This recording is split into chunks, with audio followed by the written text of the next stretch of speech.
ti veç i ashton vuajtjen këtë botë vetvetes, se zakonisht njerëzit domethënë puna e vetvrasjes është njëra prej zgjidhjeve që ata e zgjedhin me gjithë këto suksese dhe pasuritë që kanë.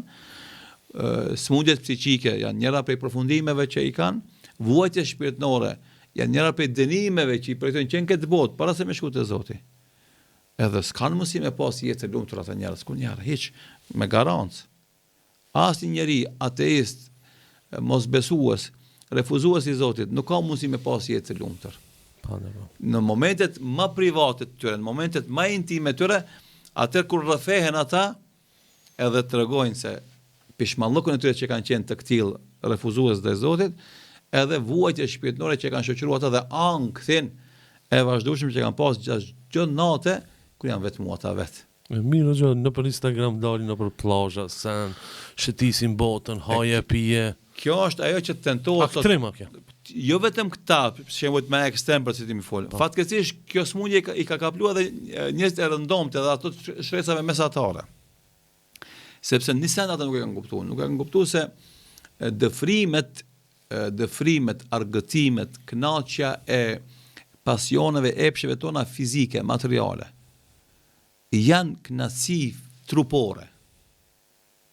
Edhe ato, momentin që ti e shijon, edhe mas e kalon.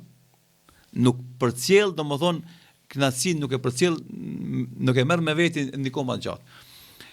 Kjo është një. E dyta, esenca e lumturisë edhe gëzimit nuk është tek kënaqësitë fizike trupore, po është ajo shpirtërore. Edhe këta njerëz për shembull, në momentin që kanë vujtje shpirtërore, shkojnë dëfrehen, argëtohen për shembull nëpër plazha të mëdha, nëpër diskoteka të mëdha, nëpër hotele të mëdha, nëpër dëfrime, argëtime të ndryshme, që na me orë me përmend nuk mund na merr mundaksu se sa lloj dëfrimesh, argëtimesh bëjnë njerëzit sot tu mendue se ashtu kanë me i dhonë vetes lumturi. Edhe këtë është gabim, se ata me këtë që bëjnë e kënaqin trupin, pjesën fizike, materiale të vet. Shpirti veç i shtohet vuajtja e shpirtit. Do të i shtohet mungesa e lumturisë, i shtohet vetmia, i shtohet ndjenja e të qenurit i burgosur, shpirti.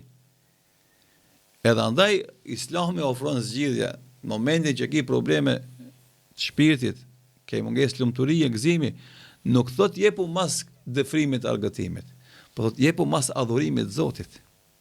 Njife Zotin tan, krijuesin tan, adhuroje atë, sepse siç kanë thonë dietarët musliman, shpirti ngelet bosh, ngelet i shkapërderdhun derisa nuk e njeh krijuesin e vet. Derisa nuk e adhuron atë.